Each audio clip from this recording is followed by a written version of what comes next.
As turnarounds go, I said the biggest turnaround this time was the spectacular success of the BJP in Maharashtra. This evening would not be complete if we don't present the man behind this spectacular turnaround.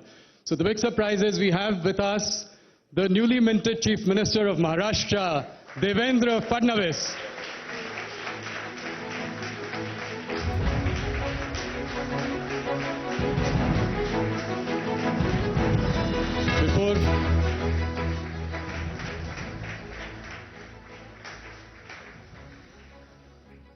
He has told me specifically not to ask political questions, so I don't know how to go about this.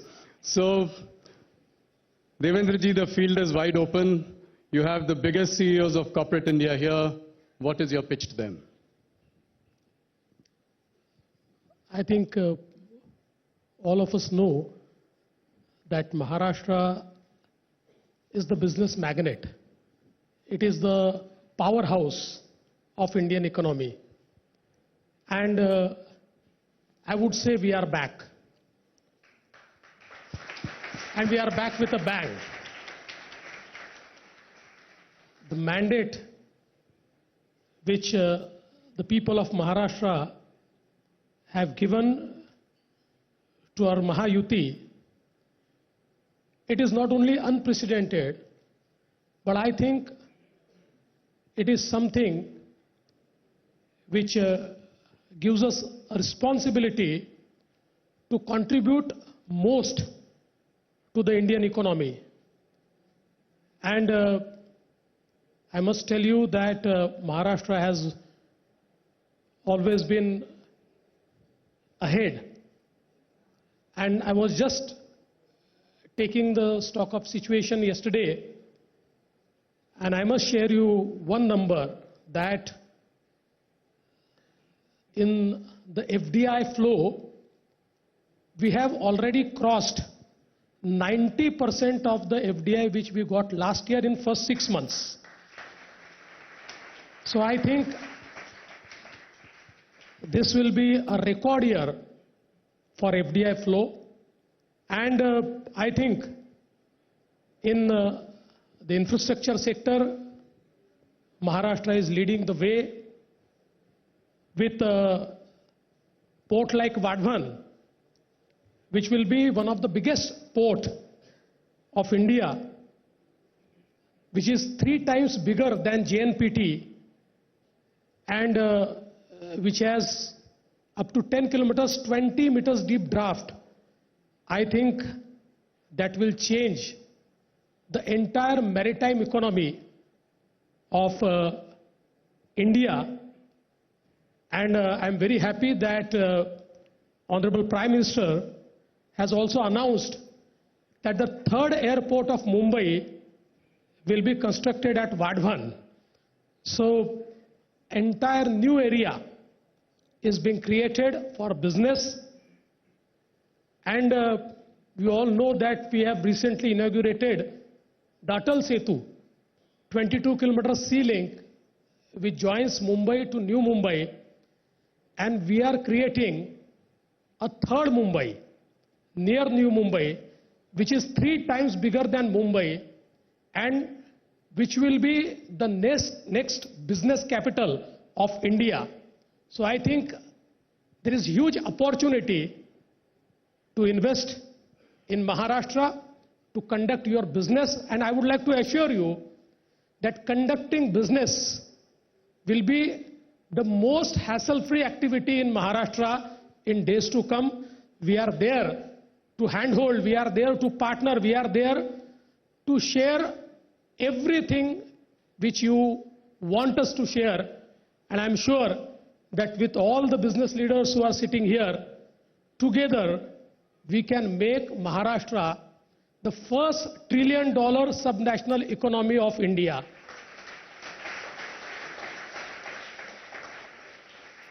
Thank you. No wonder the markets love the man.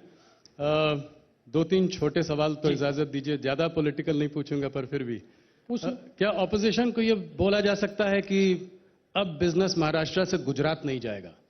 Gujarat कभी गया ही नहीं। देखिए, मैं आपको एक बात कहता हूं कि देश का हर राज्य अपने अपने तरीके से परफॉर्म करता है। और मैं केवल, चूंकि मैंने एफडीआई से बात शुरू की थी, so I would like to tell you कि फ्रॉम 15 to 19 जब मैं चीफ मिनिस्टर था जी तो महाराष्ट्र एफडीआई में नंबर 1 था। करीब करीब 2 तो साल ऐसे थे कि एक साल around 48% of the entire FDI that came to India came to Maharashtra, एक साल 42% आया। और हम सरकार से बाहर गए और पहले साल कर्नाटक नंबर 1 हो गया, हम अगले साल गुजरात नंबर 1 हो गया, और उसके बाद हम लोग वापिस आए। जी और वापिस आने के बाद मेरे फर्स्ट इंटरव्यू में मैंने कहा था कि हम वापिस महाराष्ट्र को नंबर 1 पर लाएंगे, और पहले ही साल महाराष्ट्र नंबर 1 आया, अगले साल भी नंबर 1 आया, और अभी 2 क्वार्टर मिलाकर जो फर्स्ट 2 क्वार्टर से उसमें महाराष्ट्र को 52% एफडीआई मिला है, देश का 52%। इसलिए मैं ये मानता ही नहीं हूं कि महाराष्ट्र से कुछ गुजरात जाता है। गुजरात की अपनी एक स्ट्रेंथ है, जी कर्नाटक की अपनी एक स्ट्रेंथ है, तमिलनाडु की अपनी एक स्ट्रेंथ है, दिल्ली की अपनी अपनी अपनी स्ट्रेंथ के हिसाब से वो काम करते हैं। लेकिन महाराष्ट्र महाराष्ट्र है, और मुंबई केवल महाराष्ट्र के पास है। देवेंद्र जी, हाथ दिल पर रखकर बोलिएगा, 232 सीटों की उम्मीदें थी आपको? 90% स्ट्राइक रेट नहीं थी। हाँ? नहीं झूठ थी। क्यों बोलूं, नहीं थी। हमको ये जरूर समझ में आ गया था कि हम बहुत अच्छी विक्ट्री करें, क्योंकि जिस समय 5% इंक्रीज हुआ, जी जैसे हम लोग चुनाव में आगे बढ़ रहे थे तो मेजॉरिटी हमको दिख रही थी, हम लोग सिंपल मेजॉरिटी अच्छे से लेंगे लग रहा था, फिर लग रहा था 170 तक जाएंगे। लेकिन जिस समय 5% का इंक्रीज हुआ तो कुछ पत्रकारों से मैंने बातचीत की, मैंने उनको कहा कि 5% का इंक्रीज 2 ही चीजें करता है, या तो इनकम्बेंट गवर्नमेंट को सिमट देता है, हम 50-60 में सिमट जाएंगे, या फिर जो हमको ग्राउंड पर दिख रहा है कि there is a positivity amongst people, तो ये हमको लैंडस्लाइड विक्ट्री देगा। तो ये तो अंदाजा आया था, लेकिन ये लैंडस्लाइड इतना छप्पर फाड़ के होगा इसका अंदाजा नहीं था। तो क्या चला? लड़की बहना स्कीम चली, या फिर बटोगे तो कटोगे, एक हैं तो सेफ हैं? देखिए, एक चीज पक्की है कि हमारी जो स्कीम्स है, उन स्कीम्स ने एक पॉजिटिविटी लाई। हम लोगों ने जिस प्रकार से इंफ्रास्ट्रक्चर के प्रोजेक्ट्स डिलीवर किए, जी उसके कारण एक पॉजिटिविटी आई। लेकिन इसके साथ साथ जो प्रधानमंत्री जी ने मंत्र दिया था, एक है तो सेफ है, मुझे ऐसा लगता है कि इस मंत्र को महाराष्ट्र ने रिस्पॉन्ड किया। क्योंकि जिस प्रकार से महाराष्ट्र में लोकसभा के समय फेक नैरेटिव तैयार करके लोगों को विभाजित कर करके महाराष्ट्र को जीतने का प्रयास हुआ, मुझे ऐसा लगता है कि ये संदेशा महाराष्ट्र के हर व्यक्ति के दिल को छुआ, और एक है तो सेफ है, इसने एक जादू किया, जिस जादू के कारण मुझे ऐसा लगता है कि हर व्यक्ति को लगा कि मुझे वोट देना है। पिछले 4 दशकों का रिकॉर्ड तोड़कर सबसे ज्यादा वोटिंग इस बार हुई है। जी तो ये जो वोटिंग है, ये बिल्कुल दिखा रही है कि लोगों ने इसको रिस्पॉन्ड किया है। तो मैं ऐसा मानता हूं क्यूमुलेटिव इफेक्ट इसका होता है, लेकिन इसमें एक है तो सेफ है, इस नारे का बहुत ज्यादा इफेक्ट रहा है। अभी लोग कह रहे हैं कि शिंदे हैं तो सेफ हैं, सब मामला निपट गया, सब सुलझ गई बात, होम मिनिस्ट्री आप ही के पास है कि उधर देनी पड़ेगी?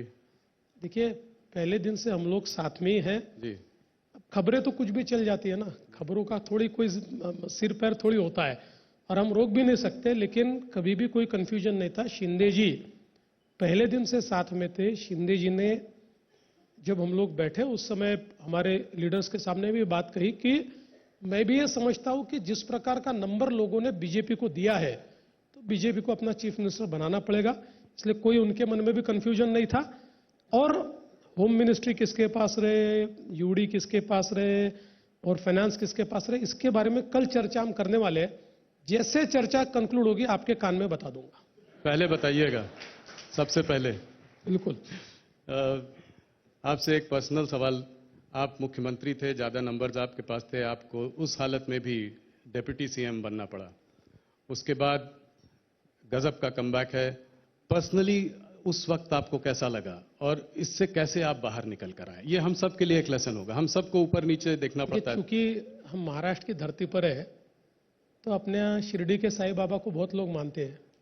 तो साईं बाबा के पीछे एक वाक्य लिखा हुआ है, श्रद्धा और सबूरी। सबूरी का मतलब होता है सब्र।